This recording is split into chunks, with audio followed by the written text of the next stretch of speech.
We're right at 10 o'clock now, so we'll go ahead and kick it off. So thank you to everyone that's joining here.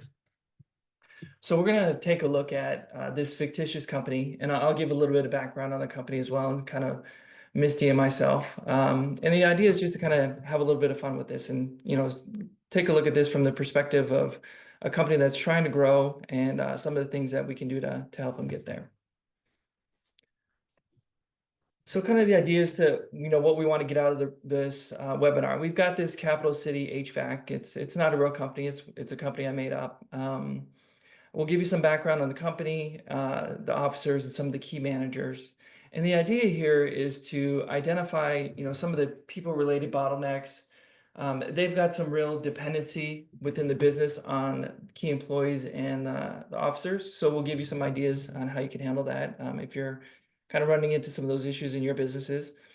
And then how to kind of develop leaders from within the organization and think about different ways from hiring and retention.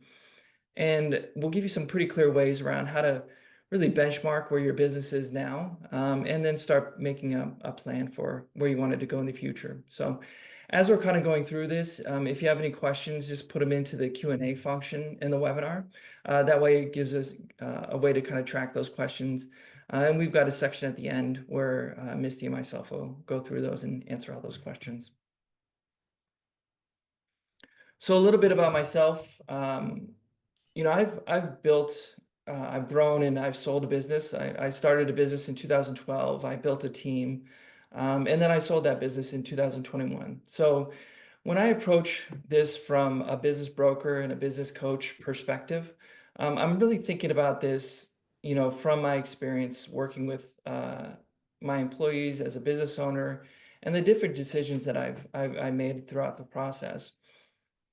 And really what kind of drove me to become a business coach beyond being a business broker is that I talk to new business owners every day. And there's just certain details that can add a ton of value to a business if they just plan in advance. And there's a number of different reasons to kind of plan for the exit of a business, whether it's, somebody's approaching you with an unsolicited offer, or you're thinking about retirement. But there's a lot of, other factors that can cause a business to need to be sold, whether it's a partnership dispute, or if it's maybe divorce, or maybe it's a death or a disability. So really kind of putting this together and building a plan to exit the business creates a really well-run business, and it prepares you for that situation. So that's a little bit about my background. Perfect. Good morning, everyone. Thank you for joining. Thank you to Luke for asking me to participate. Always exciting to talk about what I'm passionate about in the world of employment and human resources. So thank you. A little bit about me. I initially cut my HR teeth in in-house HR, working for an organization that, when I started, had 85 employees, and by the time I exited, was part of an international organization that had over 35,000 employees. And so certainly was able to kind of watch the growth, development, transition, and as the initial owners exited, watch that process happen as well. So a lot of application in what we're going to review today. From there, I really decided to engage in the consulting side, so help employers to be successful and be able to focus on what they're passionate about, while I was able to support the employment and human resources components in the organization. Then I decided to start my own firm. It was started as Elmore HR Consulting as a knee jerk to start this thing and get it going. We transitioned to a name of People Rock HR Services, and I accidentally became an employer. I never intended to have employees, to build a business, if you will. I genuinely just wanted to support employers in protecting what they had built, understanding what they didn't know that they didn't know, and how to protect their organization on the employment side. But now we're a fabulous team of 7. We support California-based employers. We have hundreds of employers and tens of thousands of employees that we support with all things HR. Really my why, as I shared, I just kind of really got disgusted with employers having huge negative impact and their dreams crushed just because they didn't know something that they didn't know under employment law, regulation, or best practices. So now I'm fortunate that we have a great team, which can really work hard to make sure our clients' jobs are easier, they protect their business, and potentially even get to take a vacation here and there, knowing that they have some good tools, practices stood up in the organization. But certainly in the realm of what Luke will be reviewing today, additionally increase their valuation. And even if that intention is not to exit soon, they have that valuation there, the operations are clear, defined, and support their ultimate goals and strategies. Awesome. Yeah, I really like that accidental employer. That's a very common thing that I run into with business owners is that, they start, maybe they're a plumber one day and then 20 years later they look up and they've got a team of 12 and they're trying to figure out what they're going to do. So, Absolutely, and we see it every day. yeah, I think that'll resonate with a lot of the owners on the call. So we'll take a look at this fictional company, Capital City HVAC. So, I worked with ChatGPT to help me come up with this company. And what it came up with is this is a company that was founded in 2014 by Mike and Lisa Carter.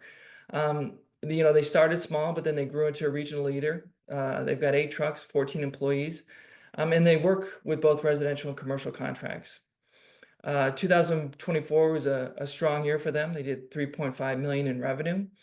And one of the things that really stands out for their business is that they've got strong recurring revenue from maintenance contracts and premium service plans. So those are really with a lot of the commercial accounts that they've got. And they've got some plans for growth and they're kind of hit a ceiling, right? So they want to expand, they want to start developing some training programs, and they want to build out some leadership development. And they're trying to figure out, what's the right way to kind of build a plan to achieve those next steps. A little bit of background on the owners. So we've got, Big Mike Carter here. He's the founder and CEO. He's been in HVAC for over 20 years. He's a visionary leader. He likes to focus on, energy efficient and smart HVAC solutions. One of the key challenges that Mike has is that he's still very involved in all aspects of the business, especially when it comes to these large commercial accounts. And he's got to find a good way to start transitioning those to his business development team. Then we've got his wife, Lisa Carter. She kind of fell into the business by accident. Mike, while he's a visionary, he's not, super strong with processes and finances. So she stepped in and, took over things like customer services and finances, and she's very organized and customer focused. But again, she's got her hands in a number of different things, and these two are really kind of becoming the bottlenecks for the business. While in the past they were the keys to success, they've got to figure out how they're going to kind of break through those bottlenecks. And she needs to delegate more as the company scales and help develop some leadership under her as well. Within the business, we've got 2 really key leaders that they've identified for growth. We've got Adriana, she's a crew lead. A lot of the employees report into her. She's trying to manage multiple jobs, but for her career path, she's trying to figure out how she can transition to a higher level. She wants to move from a crew lead to a general manager role, where she's managing the crew leads that are managing the teams below them. And then we've got Sam, he's a business development manager. His job is to get out and identify new commercial accounts.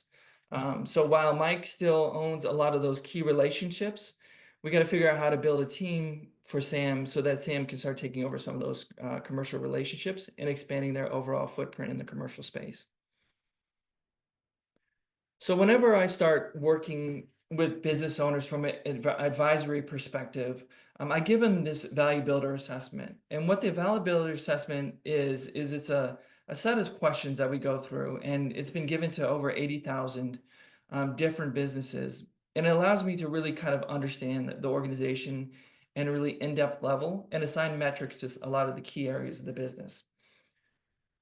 So the first part of the report that we look at that's generated by the assessment is just this benchmark valuation. So in kind of that right-hand corner, we can see there's an ASICS code. So this is the metrics that it's pulling are very specific to the HVAC industry, plumbing, heating, and air conditioning. So in the yellow, we've got the current estimate of value, and it gives both a range and a median value, a mean value. So the mean value here is about 1.9 million. And then it's got potential value, which is over 4 million. And then it's got the score here right in the middle, that's 55. And so what we're looking at here is the current state of the business with all its, challenges and areas of opportunity. And then it's trying to identify what are the things that can be done for optimization so that we can move this into being a more valuable company. And so the way that it determines this could be a more valuable company is it looks at these 8 different key areas of value to the organization. So in this discussion, we're just going to focus on 2 of these. And the 2 key ones that we're going to focus on here are hub and spoke. And so hub and spoke is one of them. Hub and spoke measures how dependent the business is on the owners themselves. So right now they score a 51 in terms of dependency on the business owners. And so the core challenges here are, the business stability is at risk if Mike or Lisa step away. Their growth is limited due to their direct involvement in all the daily tasks. And leadership transitions needed so that they can really build a self-sustaining team so that this business can grow and expand without them kind of constraining it. So as they improve in this, the speedometer here kind of starts moving further into the yellow and into the green. And that's how we start moving from that $1.9 million of current valuation into the $4 million of potential valuation. The second piece that we're going to look at here are the key employees. So we've got Adriana and we've got Sam. If Adriana were to leave, it'd be impossible to deal with the ongoing projects. It would just add a much bigger workload to both Mike and Lisa. And then if Sam were to leave, it would be very difficult to acquire new commercial accounts because Mike's essentially maxed out on his time limit there. So again, this is another area where if we work on this and kind of build this out, we can start transitioning this into kind of a better, more valuable company. So as we kind of started to identify those core areas, I always try to look out for people who can really bring additional value to this business, who can really help them kind of achieve them who can help them kind of achieve their goals and kind of expanding their team, building out those roles. And so I reach out to somebody like Misty, who's an expert in HR here. Thanks, Luke. So really what our role is to come into an organization such as Capital City HVAC, and we want to first learn. So we ask a variety of questions. We want to understand the current practices in HR, any status of HR, goals of the organization. We start to shape and understand the risk tolerance of the owners. And we do that through conducting an HR review. Takes us some time, requires some transparency, but it's our best path forward to really, from a holistic perspective, understand how we can come in, maybe fill some gaps, provide some strategy, and then really prioritize what is our approach to support Capital City HVAC in this scenario. So as Luke shared, we have Mike, Lisa, Adriana, and Sam. They're all key contributors. If one was to leave, it would burden the others and potentially have significant impact to Capital City HVAC. But they all seem to be stuck in kind of the same way of doing things. I know we all can relate to that in some way. We've owned some parts and pieces just because it's easier to own and maybe delegate or train other staff. So we want to start to shake out how can we create a best path forward for Capital City HVAC. So for them to evolve and leverage the key skills of each key contributor, it would be critical to introduce, develop, and implement some key HR practices that we shape and form in partnership with Capital City HVAC. So some other kind of overarching areas where we will implement are what you'll see highlighted here on this slide, but we're going to pop in and we're going to talk about each of them individually as well. And I'm super confident you will get some knowledge nuggets, some ideas, kind of go into some thoughts around some pieces you can implement in your organizations as well. All right, so we sat down with Capital City HVAC, and of course, as soon as we asked them that first question, who's responsible for HR? And so, like Misty pointed out, that we need some operational clarity first to begin with, right? Absolutely. And I think the key things I want to share here before we even launch into strategy is most of our clients, many organizations do not have this thing they call HR. It's someone is plugging the gap where a gap needs to be plugged. And so that could be the owner, it could be a manager, it could be maybe a CPA. So we're leveraging what we have without having HR per se. So as we're using these terms or diving into these, if they don't directly relate to your organization, I know someone's taking control of what that might be in a different capacity. So I know we've all experienced employment requirements and best practices are confusing, they're frustrating, but overall, they unfortunately are also easy to ignore. We find that often HR tasks or employment knowledge just continues to creep to the bottom of our task list. And so it's easy to just let it slide until sometimes it's too late. So we want to build some HR practices, really have a strategic bridge to bring clarity and accountability to the organization overall. While the intention and focus is on the employment side or that HR side, there's significant impact to the overall operations, functionality, practices, procedures that impact the organization overall. So oftentimes what we find, there's many different kind of levers that people rock HR can pull, if you will. Each organization's operations and goals are what we base that on. So that's why we really love to do that HR review, learn about organizations, learn about the owners, learn about their practices, et cetera. So today, we're going to focus on how we could support Mike and Lisa in standing up HR practices for their company, Capital City HVAC, with really the intentions of enhancing overall efficiency and performance throughout the organization for their particular managers, as we'll speak to Sam and Adriana. And then again, ultimately, we want to make sure that we're increasing that valuation, touching on that hub and spoke speedometer, as Luke mentioned, so we can see some great impact there.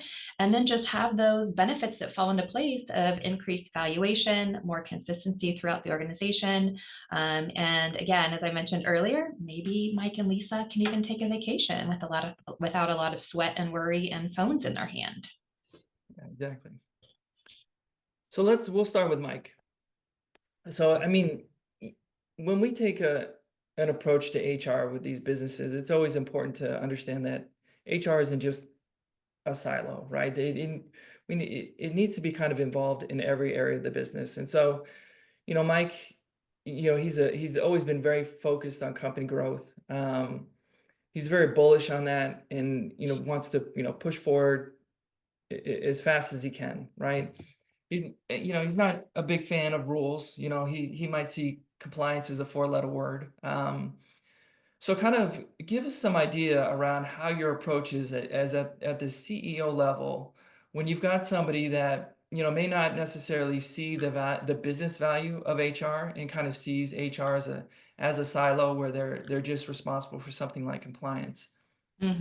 Absolutely. We address that frequently. The key pieces here with Mike are what you see on this slide. We'll talk through these individually. But I think our first approach with Mike really would be get rid of that four-letter word. Compliance sounds daunting. It sounds overwhelming. It sounds like a lot of work.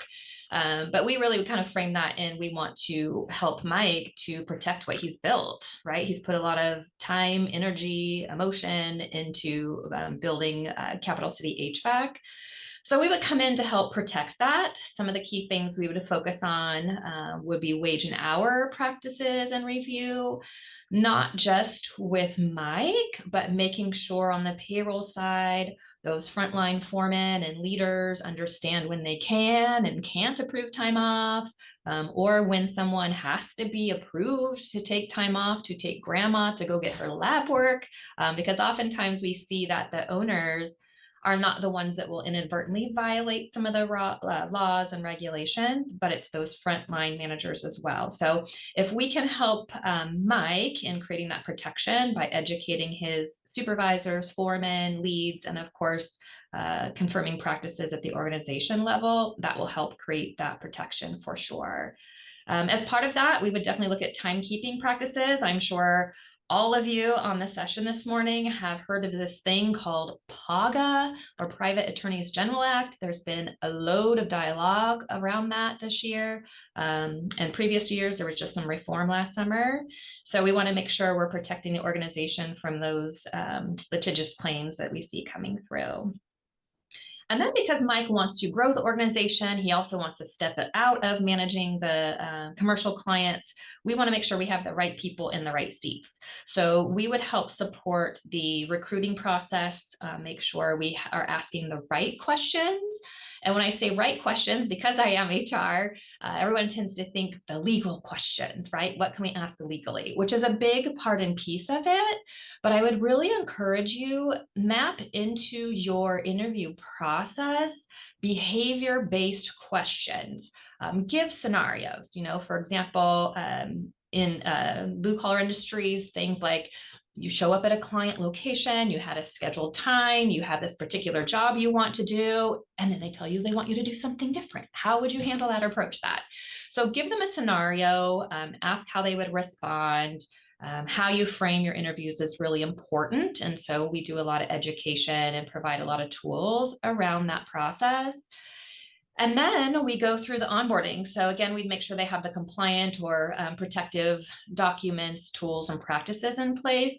And sometimes we find in organizations we support, it feels like that's where we stop, right? We do the interview, we get the offer letter, we bring them on board, we go through all that HR paperwork, and then we're done, but we're not. That's where the magic really starts to happen. So we would want to make sure that we're helping Mike and his team really create what we call an integration strategy or plan, where we're onboarding someone, but then we're focused on how will we integrate them. So that could be a lot of shadowing. It could be a lot of one-on-one coaching with management. It could be having a mentor in place, regular check-ins. So making sure we're supporting that recruitment effort, but then also the retention. And I bet at least one of you on the call has onboarded what you thought was a great employee, and then they didn't come back from lunch, right? So we want to make sure we have a good plan, a good strategy, and we can support the organization overall. Making sure we can focus on those in the right priority is really key. So we certainly would help with all of that as well. Purpose, mission, vision, and core values. So Mike, as we heard, really is the driver. He has the vision, he has the purpose, he knows where he's headed, but does everyone else, right? So sometimes we don't have clarity communicated through all staff in the organization. So certainly making sure we have current, up-to-date, and well-communicated purpose in the form of core values, vision, and mission where that's appropriate. And we're integrating those into our measurables and accountability points. So it's one thing to have nice, cute posters on your wall, maybe even screensavers or in your signature, have those mission, vision, core values communicated, but are we living and breathing them? And what I mean by that is, in performance reviews, do we have a metrics where we're measuring against how well did they fit into our mission, vision, core values? If we find ourselves in a position where someone is missing the mark in performance, are we measuring that also against mission, vision, core values? So it really is a roadmap to measure not how are we doing things, but what is our method of delivery, what is our purpose, and are we communicating that throughout the organization and the entirety of the tasks that we have. And then the third piece that we would look to support Mike with his role transitioning more into the CEO and maybe out of the day-to-day would be leadership development. So what does that look like? How do we navigate through that? we'll definitely making sure that we have a strategy to elevate those leaders that Mike has brought in or that Mike needs to bring in. So clarity around expectations and their role. Have we educated them on how to execute those things in their role that are expected? Have we given them resources and tools if they have questions, or maybe they're coming against a situation scenario with an employee or customer that's new? Do they know where to go to get that information? So really making sure that we help create a foundation of expectation, and then the tools that Mike would need to point to really inspect what he expects when it comes to supporting his leadership team, and being able to have an accountability group outside of himself that he can make sure Capital City HVAC is running efficiently and effectively. So the goal with those tools or those focuses that you see on that slide under the strategy are really to make sure we have clarity for the team, that we're freeing Mike to support Sam and his other leaders in developing the team and their organizations. Mike then can focus on the drivers of company value. So certainly decreasing that dependency on him as the primary contact, particularly on that commercial side, is going to help increase the results of the assessment, as Luke pointed out, particularly that hub and spoke area where the organization is maybe a little too heavily relying on Mike and all of his efficiencies, connections, and functions within the organization today. Awesome. Yeah, I really like the idea of kind of switching that mindset from compliance to protect, because he's been, he's built this business over 20 years, and there's certainly the idea of protecting it is certainly a very high priority to him. And it also kind of strikes me as you were talking about asking the right questions. A lot of these companies don't have any type of formal training process around how to hire, how to interview, and things like that. And so a lot of it's just sort of done ad hoc, and that doesn't necessarily lead to the best outcome, right? If you want to hire A players, you've got to have a top tier hiring process. So bringing somebody in to help with that makes a lot of sense. Absolutely. And we all know it's challenging to exit an employee, particularly in California. So the more time and energy you can focus in identifying that next best talent for your organization on the front end will be well worth your time for sure. Yeah, absolutely. So let's take a look at Adriana. She can often be described as a little intense or hardcore. She runs a tight crew. She wants to develop a team of managers to run the crews underneath her. And Mike and Lisa really see a lot of potential in here into kind of developing her as a general manager. So maybe give us a little bit of insight in how you would work with, someone like Adriana. Yeah. Oftentimes we're working with someone who's similarly situated as we have Adriana here. And we oftentimes are working with them in their first time in a leadership role. They've grown organically with the organization. They haven't been in a leadership position before.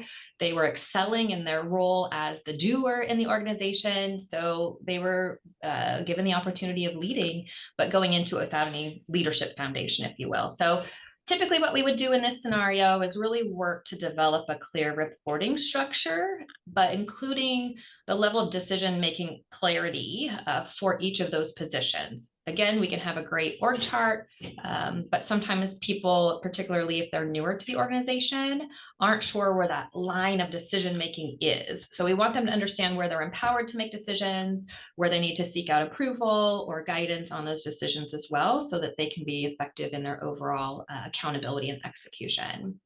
So we would help develop some job descriptions for all the roles in the company, including Adriana's.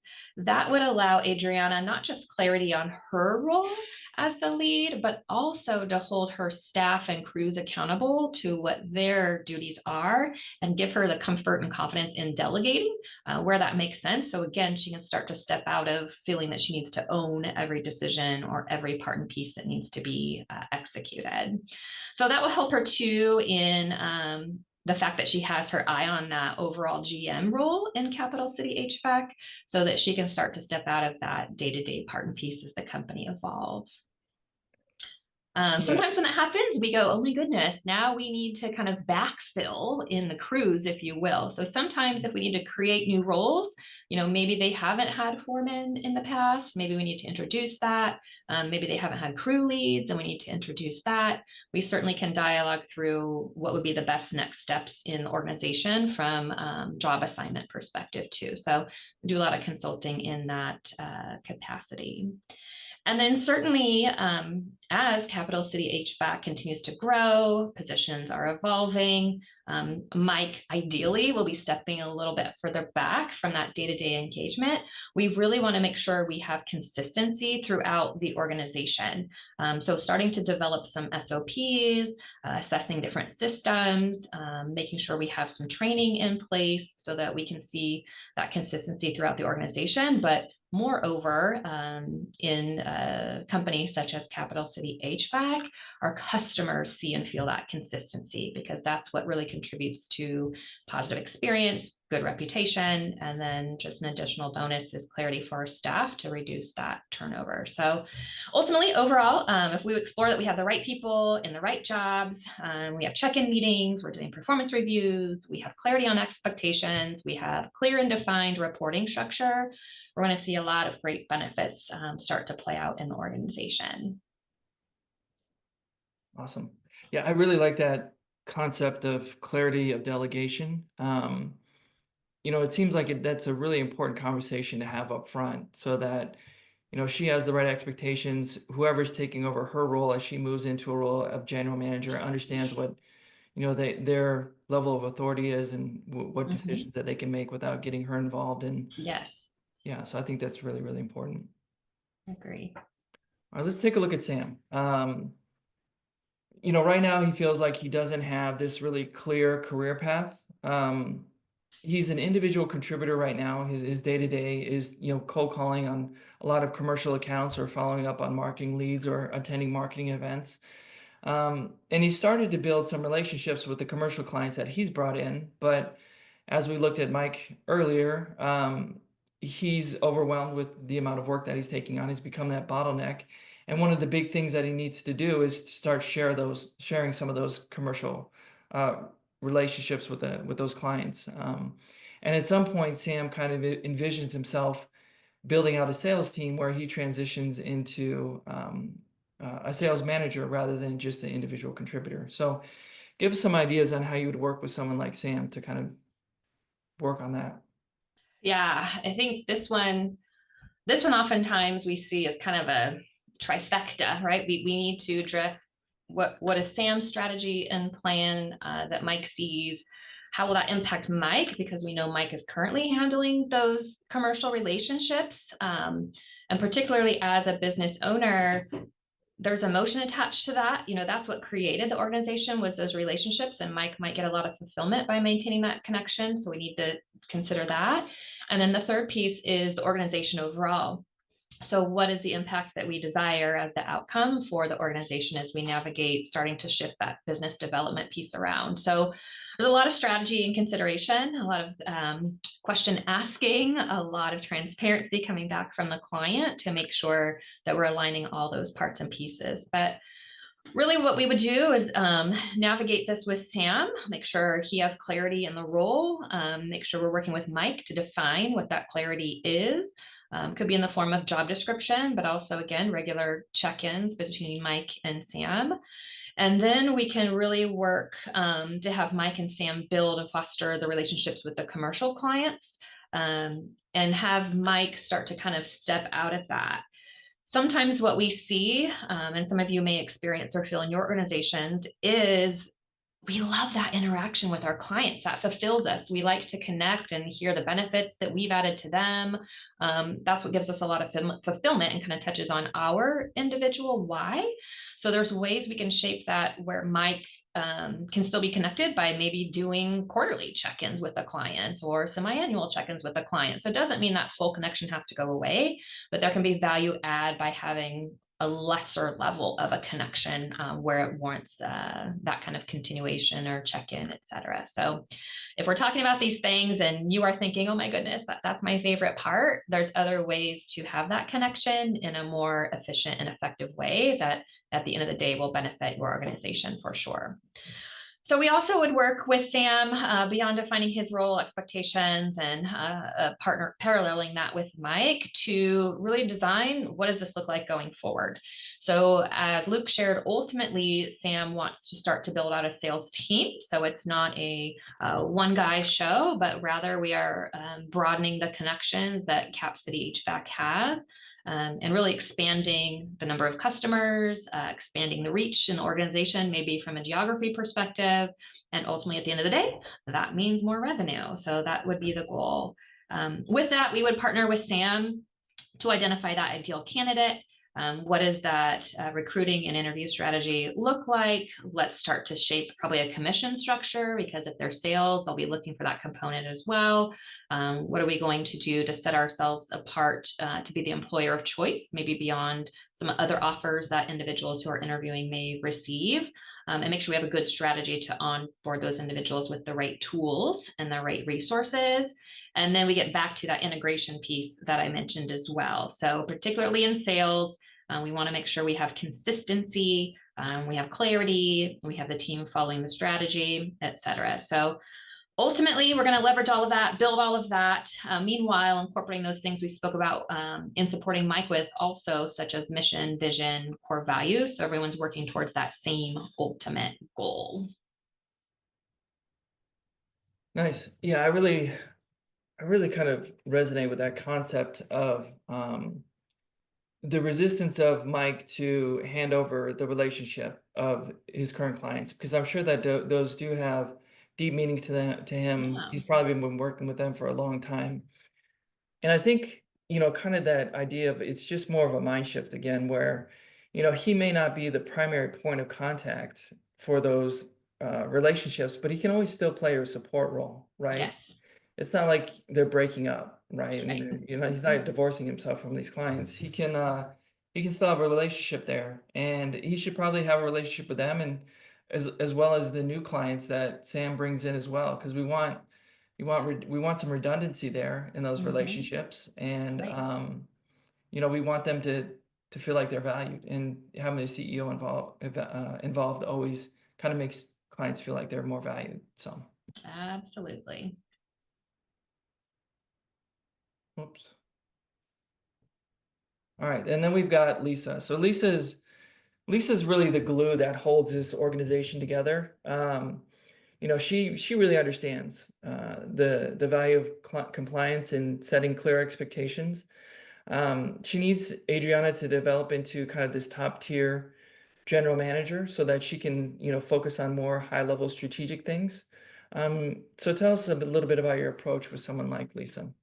Sure. We often find that there is a Lisa in every organization, whether it's the office manager, practice manager, or someone who's kind of that glue that brings everyone together. And when no one else seems to own something, Lisa will step in and make sure it's done. So it's not uncommon we see something similar as a Lisa.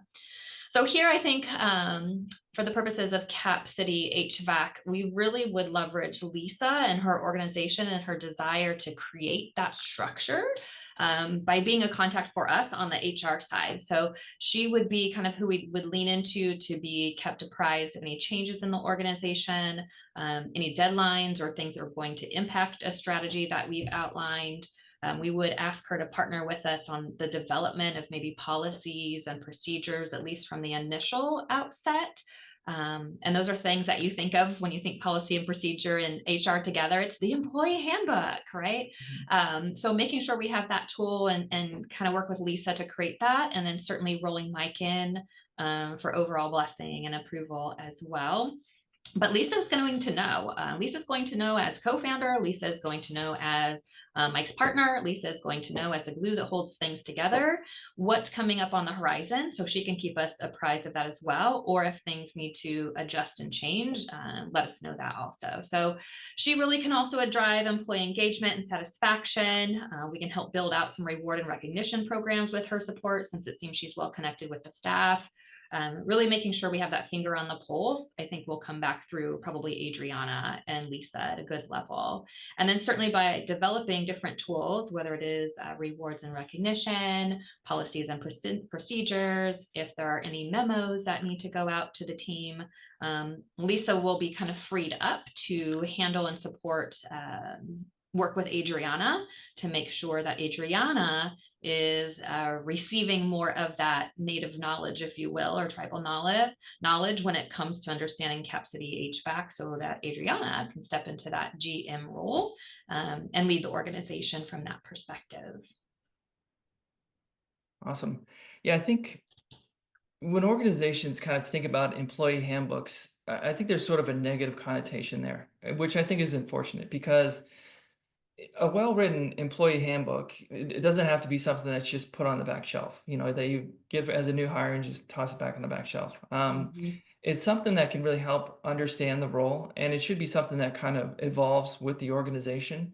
And I think a lot of organizations don't really give it as much thought as they really should. I agree. And it is a living document. It's going to evolve and change at least every year, if not more. And I will tell you where a lot of our clients feel a lot of relief and consistency with the handbook, particularly if they haven't had one, or it's one their brother's neighbor's friend gave them 2 years ago and they tried to mold it to their organization. Once we customize that, it's mapped out, they've approved it, the dialogue changes. So it becomes our handbook policy is, it's no longer I, Mike, the business owner, say.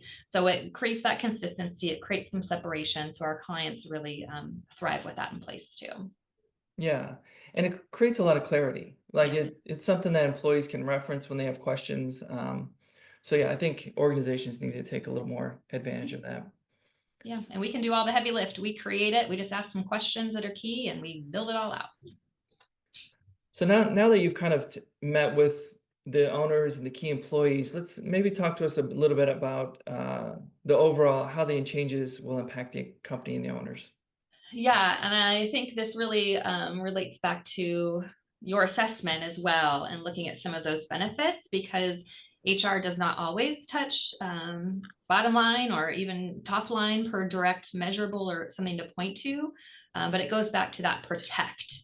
And then again, with that hub and spoke or ultimate overall the evaluation of the organization. So with a company such as Cap City HVAC and a strategic approach and being intentional with what we're working on, in this case, they would have stood up a lot of resources. We mentioned an org chart, we mentioned job descriptions, we spoke about mission, vision, core values, hiring practices, and a variety of other things this morning.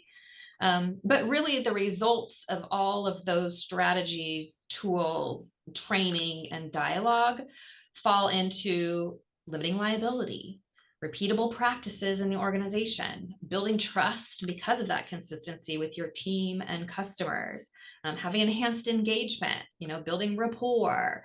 So all those benefits are things that you would see and maybe not even expect by implementing those HR practices that we have. So you see those key points on that slide there, really just increasing satisfaction overall from a customer perspective, from a customer or employee perspective as well. And then when we have happy employees, when we have consistent practices, obviously that engagement with our clients is better. So we see an increase overall in benefits to the organization. So great things come out of that when you implement a lot of tools, resources, and are intentional in building some practices. Yeah, and you mentioned this a little bit before, but I think one of the results that Mike and Lisa will like the most is, when these business owners, when the business is dependent on them, they try to take a vacation and they've got to be on their cell phones all the time. If Mm-hmm. if Mike owns the relationships with the major commercial contracts and they call him on his cell phone, he's got to answer it, right? So Hmm. that he can figure out what the issue is and how they're going to solve that. Hmm. And if if an employee gets injured on the job and there's nobody to backfill Lisa's role when she's on vacation, she's got to deal with it. And that's extremely stressful for business owners, and it makes it a difficult business to run. Absolutely. When I kind of look at this, what I like to do is we have this scenario planner that we use with the assessment, right? And so we try to kind of work with some assumptions here. As I mentioned in the beginning, that this switch and switch structure and the hub and spoke, those are the two key areas of this assessment that we've really focused in on. So you can see here we've got, this current estimated value, which is right just around 1.9 million. But with just doing some work on HR, not with changing any other core financials, but just by working on these key things to help offload some of the dependency on the business owner and offload some of the dependency on these two key employees, we've increased the value of the business by $200,000. And so we get this number from the value builder assessment. Again, this has been done with over 80,000 other businesses. So we've got a lot of good data that we're working with to kind of back this up. So if you're thinking about trying to figure out, what does it look like in terms of making a business investment in something like HR and building out your team and making the business less dependent on both the owners and the key employees, there's substantial value to doing that. And hopefully this kind of demonstrates in a metric driven way to see that. So before we get into Q&A, Misty, if somebody were interested in working with you, what are some of the things they could do to connect with you? Any of you that are on this session today, feel free, give me a call. My contact information is there. Shoot me an email. Again, going back to my why, is I love to connect with business owners and help them protect and strategize around what they've built and what they're building. So happy to provide any of you 30 minutes of my time just to dialogue or be in a think tank or give you a hard stop if you're thinking about doing something maybe from a compliance perspective that we shouldn't do. And then we're happy to offer some preferred rates if there was some work product that needed to come out of that as well for your participation today. Awesome. And if you have any questions for us for working with our assessment, we charge $295 for the assessment. It's something that I work on live one-on-one with the business owners via Zoom. We go through the questionnaire, we go through the report together, and we use that to kind of establish a benchmark around what the value and kind of where the business is at within those key area drivers. And that helps us identify those core areas of challenges and opportunities and helps to start really develop an action plan for breaking through to that next level of business. So with that, we'll kind of jump into some Q&A here.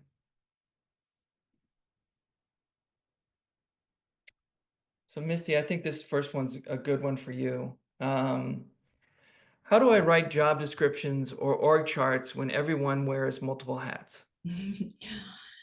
Yes, that is a good one. We navigate that often, particularly as you're launching or getting started, or if you've been a particular size for a while.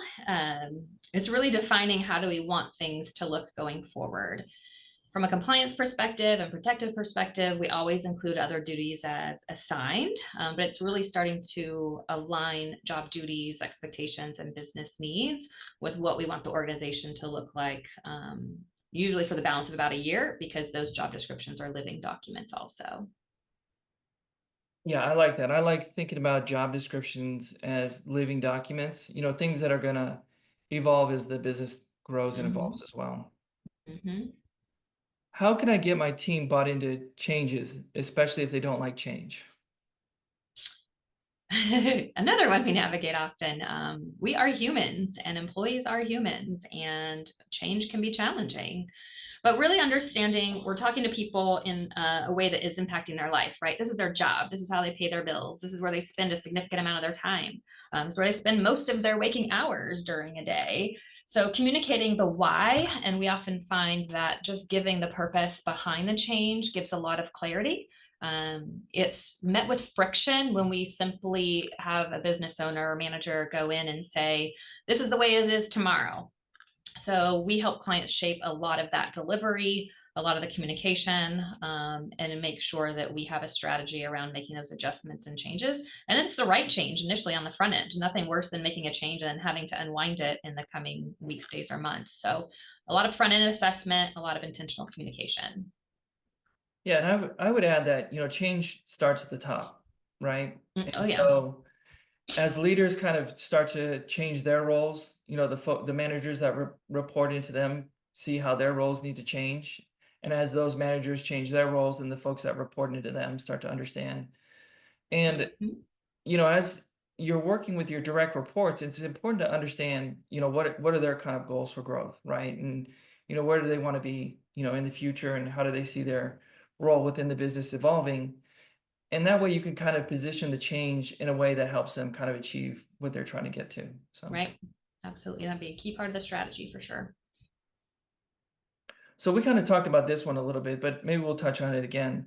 How do I transition customer relationships from me to a sales team without losing accounts? That could be a dance or that could be easy. I will tell you, in my 27 years of experience in HR, there's usually more heartburn on the front end and worry about that than is warranted by the outcome. So, what I mean by that is there's usually that exact thought, oh my gosh, if I transition, they're going to leave, it's going to be a problem. And then we build a strategy and support what that transition will look like. And it's significantly less of an impact, if an impact, than was anticipated or planned for. But again, that's why it's key that we build out that consistency. There's intention. Everyone's clear on their functions and expectations in that engagement as well. Yeah, and I would add it doesn't need to be a quick switch, right? It's something that can be built over time. So like when Mike and Sam are working together for Sam to take over one of Mike's key relationships at the commercial accounts, Mike can introduce Sam and still continue to be the lead on that relationship, and just get Sam involved so that the folks become familiar with him. And as long as Sam is doing a good job in communicating with the client, the client's going to be more receptive to Sam taking over kind of the point on Mhm. that relationship. And a lot of times, they may be even enthusiastic about it because Sam's generally going to be more responsive than Mike. I mean, he's going to have Mhm. a quicker response time. And so they might, and actually enjoy that and still have that same relationship with Mike. So, but Absolutely. I think it's important to kind of plan that out, right? You don't just hand it off all at once. No, definitely want a strategy. And as I mentioned earlier, sometimes it's good to still have some connection. So whether it is Mike is still involved for a period of time, if we need more of a clean break for some reason with that transition, Mike can still check in and follow up at a cadence that is comfortable for him and the clients based on the industry and their previous interactions. So there's a lot of ways to frame that depending on all the factors for that organization. So, all right, this one sounds like a tricky one. What's the best way to handle toxic employees without ending up in legal trouble? Oh, welcome to my world. This we have these conversations, I would say, almost daily. Um, and it really stems from usually some kind of behavior, right? That's what people mean when they say toxic. It's someone talking poorly to someone else, it's someone eye rolling, it is someone slamming doors, it is someone talking bad about someone else. So it takes many different shapes and forms. But usually it ties back to some kind of behavior trait. And this is where it's key to make sure we have clear expectations related to our mission, vision, and core values. So if a core value is respect and we are not getting respect, we need to have a conversation about that. I will tell all of you on the session this morning, the ignored or challenging or delayed conversations create the biggest headaches, issues, and legal exposure. So if you identify this, I'm kind of over the word toxic, to be honest, Luke. I feel like it's overused. But if we identify this behavior situation that we have, which is kind of that virus in the organization or creating a negative impact, let's call it out. Let's have a conversation. Let's just say, hey, we want to have a conversation with you before it becomes a bigger issue. This thing that's occurring, we need to not have occur anymore. And here's our expectation going forward. Um, But again, there's a lot of assessment because that behavior might be in response to something that a manager has said or done, or a coworker has said or done. So we really need to kind of dissect it, figure out what's going on, and then have a direct, clear, and timely conversation around that. Sometimes, Luke, it is a larger than a one person thing. And so we, in that instance, have identified maybe it's coming from a manager and that employee is not the only one feeling that way. Sometimes we identify that we need to go into an organization and do a session where we are just talking about effective communication. Sometimes we need to bring in someone who can focus on conflict management and have a mediation if there's a long-standing ongoing conflict that is not being put to rest. So there's a variety of different things that we see come from that initial concern of a behavior once we start to kind of pull back the curtain. Yeah, I think it's really important to get ahead of that as quickly as you can. Mhm. As soon as you start seeing some hints of, folks saying negative things about the business or maybe about an Mhm. employee, even if it's sort of said in jest, I think it's important that managers kind of address that. And it's good to have someone from HR that they can lean on for some advice. I've been in that role before where I've had to deal with a difficult employee, and unfortunately was with an organization that had a really strong HR leader, and she was able to give me some really solid advice on how to ultimately deal with this employee. So, Mhm. Absolutely. let's see. So here's a good one. How do I take time to implement all this when I'm already slammed? Good question. Because if you weren't so busy, you may have some things in action already. So that's where we work really closely with our clients to develop a strategy, prioritizing all the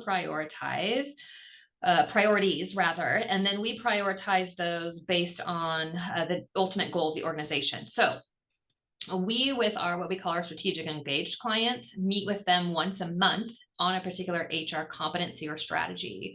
So one month, maybe our focus is that employee handbook. Another month, maybe we're facilitating a leadership training. Another month, maybe we're working on solid hiring and all their tools and training and resources that go along with that so that we can navigate that in an intentional way. Of course, we're available every day by phone, text, or email if there's a question or concern in real time. But it comes down to you don't have to own it all, right? There can be others in the organization that we can help identify that we can leverage to get some traction. Or, as I mentioned in the situation with Lisa in the handbook for Cap City HVAC, maybe we work with Lisa or an office manager or someone at that level to start to build the framework. And then we can just pull in key decision makers when we need to. So, a lot of it is a strategy. I will tell you, it feels like you don't have time. But if you were to find yourself with a demand letter or some litigation or a claim, that will take more time than building the things on the front end. So better to invest the time now for good purpose, increasing valuation, consistency, etc. Yeah, and I would add, if when business owners, we're all busy, right? We're all super busy. And it feels like we can't take on certain things that would have a lot of benefit for future growth. And when we get to that stage, we have to delegate. We have to figure out who we're going to delegate this stuff to. And there's certain things that we can let go of. Like I run into business owners all the time that tell me they're so busy, and they're still sending out their own invoices, right? There's no reason for that. Let's put a good bookkeeper in there and get it done right and get it done quickly, and improve your cash flow. So there's always areas for delegation. The big resistance that I run into often is just that business owners can be so worried that somebody else isn't going to do as good of a job as them, that they kind of get in their own way. But what if a lot of them realize is that actually there's people out there that can do a much better job than they're doing because they're giving it to their full attention. So Mhm. whenever you start hitting that wall as a business owner, and you feel like you're overwhelmed, it's time to start looking to delegating internally, either or finding other folks to outsource some of those activities to. So Absolutely. we're kind of coming up on the top of the hour here, so rather than get into any of the other questions, we'll kind of wrap it up there. But if any of you have any other questions, feel free to reach out at any time. I'd be happy to answer any that I can or connect you with Misty directly. And we certainly appreciate you taking the time to sit in on the webinar with us. Absolutely. Thank you for having me, Luke. And I'd love to hear from any of you going forward. Yeah, awesome. Thanks, Misty. Thank you. Bye-bye.